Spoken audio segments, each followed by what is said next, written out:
नमस्कार, आप देख रहे हैं एबी न्यूज़। दर्शकों, एबी न्यूज़ में स्वागत है।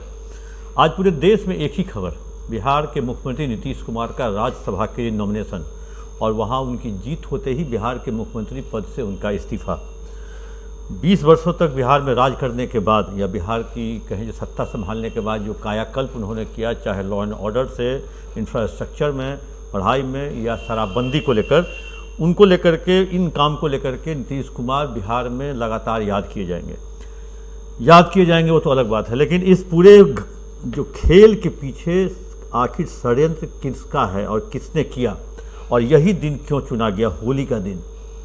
कल 4 तारीख से ही लगातार ये बातें आ रही थी, हवा में फैल रही थी, जो नीतीश कुमार राज्यसभा का सांसद बनेंगे, नॉमिनेशन करेंगे और 15 मार्च तक पूरे चीज़ को समाप्त कर देना है। 15 मार्च के बाद खरमास शुरू होगा। लेकिन इस बीच कुछ ऐसी आरजेडी ने चालें चली जो अब ये 15 मार्च तक नहीं, लेकिन एक महीना और कहें जो 15 अप्रैल तक ये चीज़ें चलेगी, क्योंकि आरजेडी ने छठे मतलब प्रत्याशी के रूप में अपना एक कैंडिडेट घोषित कर दिया, एडी सिंह, अमरिंदरधारी सिंह। और अमरिंदरधारी सिंह कोई हल्के फुल्के कैंडिडेट नहीं है। अब 5 सीट के लिए 6 उम्मीदवार हो गए। पर वैसे एनडीए के 5 उम्मीदवार थे, उनके सीवेश राम थे, उपेंद्र कुशवाहा, नीतीश कुमार, नितिन नवीन और रामनाथ ठाकुर। ये 5 सीट, 5 नाम एनडीए के, छठे नाम एडी सिंह के रूप में आ गया। तो अब तो वोटिंग होगी। अब उसके परिणाम का इंतजार होगा। परिणाम के इंतजार के बाद ही नीतीश कुमार राज्यसभा सांसद बनेंगे कि नहीं बनेंगे, ये अब 16 मार्च को ही तय होगा या उस रिजल्ट का इंतजार किया जाएगा। अब इस पूरे कहें जो इस पूरे घटनाक्रम का स्क्रिप्ट 20 नवंबर को ही लिख दिया गया था, जिस दिन सरकार का कहें जो एक तरह से सरकार बन रही थी। और उसी दिन जो बड़े लोग थे वो कह चुके थे, जो अभी तुरंत में अगर नीतीश कुमार की जगह अगर बीजेपी के सीएम के रूप में किसी का अगर मतलब कहें जो अगर ओथ दिलवाते हैं, तो जनमानस पर इसका प्रभाव अच्छा नहीं जाएगा, आक्रोश हो जाएगा। क्योंकि लोगों से वादा करके 2025 इस बार नीतीश का नारा करके लोगों की कहें जो लोगों का वोट लिया गया था। इसलिए और जो बीजेपी के लोग थे, जो केंद्रीय नेतृत्व के लोग थे, वो जानते थे जो 2-3 महीने के बाद राज्यसभा की 5 सीटें खाली होने वाली है। सो 3 महीना तक बिहार के सीएम के रूप में नीतीश कुमार को रखा जाए और 3 महीना के बाद उनको वहाँ से हटा के राज्यसभा और बीजेपी के रूप में बीजेपी के सीएम बिहार में हो जाएंगे। मतलब पूरे सरकार की स्टीयरिंग बीजेपी के कमान, और बीजेपी घोषित रूप से स्टीयरिंग अपने कमान में आज से ले ही ली। मतलब कहे जो मुख्यमंत्री इनका ओथ कब लेगा उस बात को है, लेकिन जो आज पटना का एडमिनिस्ट्रेशन दिख रहा था उसमें तो यही लग रहा था जो पर्दे के पीछे से बीजेपी का सीएम पूरा शासन चला रहा था। आज कहें जो पहली बार ऐसा हुआ है जब विधानसभा में जो राज्यसभा कैंडिडेट के नॉमिनेशन के दौरान जो अंदर तक दीर्घा तक पत्रकारों की एंट्री होती थी, आज विधानसभा गेट के अंदर भी नहीं घुसने दिया गया। सुरक्षा ऐसी कि परिंदा भी पर न मार सके। कहें जो पटना के लुटियंस जोन या वीवीआईपी जोन में लगता है पूरे पटना के सारे ASP, SP, senior SP, DM, SDM और हजारों की संख्या में जवान को तैनात कर दिया गया था। और विधानसभा जाने वाले रास्ते, विधानसभा गेट, मुख्यमंत्री आवास, राजभवन जाने वाले सारे रास्ते, एयरपोर्ट जाने वाले रास्ते, इसलिए बात मतलब कहें जो डिस्ट्रिक्ट एडमिनिस्ट्रेशन ने एयरपोर्ट जाने के लिए एक वैधानिक चेतावनी भी निकाली, जो एयरपोर्ट अगर जाना है तो समय से काफ़ी पहले निकल जाएं। मतलब सीबीआई वाले रास्ते पर, राजभवन रास्ते पर, even 10 circular road, serpentine road, सभी रास्तों पर बैरिकेटिंग, मतलब जू के गेट के पास या कहें जो बेली रोड से जो कनेक्टिविटी है सीएम हाउस की, जो महावीर मंदिर के सामने से सारे को मतलब बैरिकेड लगा के उसको जाम कर दिया गया था। पैदल भी जाने पर रोक थी। इतना ही नहीं, कोइलवर पुल, जेपी सेतु, गांधी सेतु, वो भी एक तरह से लॉक कर दिया गया था। और ये कहें जो एक तरह से गुप्त पुलिसकर्मियों को, मजिस्ट्रेट को सूचना दी गई थी, जो जेडीयू के बैनर तले जो झंडा लगाए, अगर गाड़ियाँ अगर पटना प्रवेश करने का प्रयास करती हैं तो उनको वहीं पर रोक लिया जाए। क्योंकि प्रशासन को आशंका थी जो मुख्यमंत्री आवास के सामने हंगामा, प्रदर्शन, विरोध हो सकता है, क्योंकि जेडीयू के कार्यकर्ता आक्रोशित थे। कुछ लोग पहुँचे भी, बहुत छुप छुपा के कुछ लोग पहुँचे भी, हंगामा भी किया।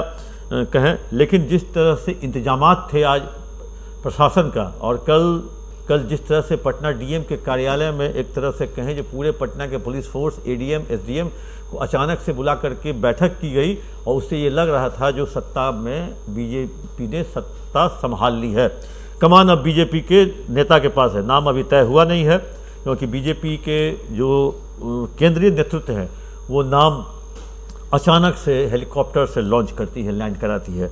आपने देखा होगा किस तरह से राजस्थान में भजन लाल शर्मा, जिनका कहीं कोई रेस में नाम नहीं था, वो अचानक से लैंड करते हैं, सीएम के रूप में शपथ लेते हैं। मोहनलाल यादव मध्य प्रदेश में कहीं कोई नाम नहीं था, कहीं कोई चर्चा नहीं थी, अचानक से लैंड करते हैं। दिल्ली में रेखा गुप्ता कहीं भी रेस में नहीं थी, अचानक से उनको मुख्यमंत्री बना दिया जाता है। इस बार शायद बिहार में भी वही होने जा रहा है।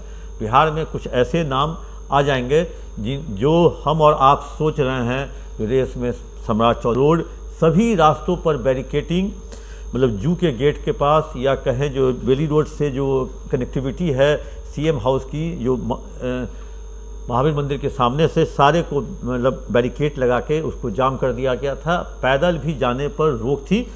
इतना ही नहीं, कोइलवर पुल, जेपी सेतु, गांधी सेतु, वो भी एक तरह से लॉक कर दिया गया था। और ये कहें जो एक तरह से गुप्त पुलिसकर्मियों को, मजिस्ट्रेट को सूचना दी गई थी, जो जेडीयू के बैनर तले जो झंडा लगाए, अगर गाड़ियां अगर पटना प्रवेश करने का प्रयास करती है तो उनको वहीं पर रोक लिया जाए, क्योंकि प्रशासन को आशंका थी जो मुख्यमंत्री आवास के सामने हंगामा, प्रदर्शन, विरोध हो सकता ही। आ गए हैं, किसी चैनल ने नित्यानंद राय को आगे कर दिया है, किसी ने मंगल पांडे को आगे कर दिया है, किसी ने मतलब कहें जो बहुत दिलीप जायसवाल को आगे कर दिया है। बहुत तरह की बातें, बहुत तरह की बात। एक नया नाम अचानक से 1 घंटे के पहले हमारे पास आया, जो लोग हम ही से पूछ रहे थे इसका नाम चल रहा है, क्या ये रेस में है। उस शख्स ने जो नाम बताया वो रेस में तो नहीं है, लेकिन नया नाम है। अभी बिहार सरकार में बीजेपी कोटे से वो मंत्री भी हैं, और वो नया नाम जो कहा जा रहा है प्रमोद चंद्रवंशी का, वो अभी बिहार सरकार में मंत्री भी हैं। ये कहीं रेस में नहीं है। अचानक से एक व्यक्ति जो सामाजिक व्यक्ति है, जो ब्यूरोक्रेट्स है, और वो एक अच्छे पद पे अभी काम कर रहे हैं बिहार सरकार में, उन्होंने पूछा जो इस नाम की भी चर्चा है क्या। हम बोले अभी तक तो ये नाम पहली बार हम सुने हैं। बिहार सरकार में मंत्री हैं इतना हम जानते हैं, लेकिन सीएम की रेस में तो इस तरह के कई नाम आएंगे। अब सीएम बीजेपी के होंगे, डिप्टी सीएम तो जेडीयू की संभावना है। कहा जा रहा है जो इस बार होम जेडीयू के पास रहेगा। होम जेडीयू के पास रहा है तो नीतीश कुमार की इच्छा है कि इस बार कोई दलित होम मिनिस्टर बने, क्योंकि दलित अब जेडीयू में जो चर्चित नाम है वो सुनील कुमार, जो कि शिक्षा मंत्री हैं अभी, वो भी दलित हैं। उनका बैकग्राउंड भी डीजी पोस्ट से रिटायर किए हैं, आईपीएस का बैकग्राउंड भी है। दूसरा दलित चेहरा जो बहुत चर्चित चेहरा है, जो कई बार मंत्री रहे बिहार सरकार में, लालू के आरजेडी में भी रहे, जेडीयू में भी हैं, दूसरा नाम है श्याम रजक, वो भी दलित कोटे से आते हैं, दलित के रूप में।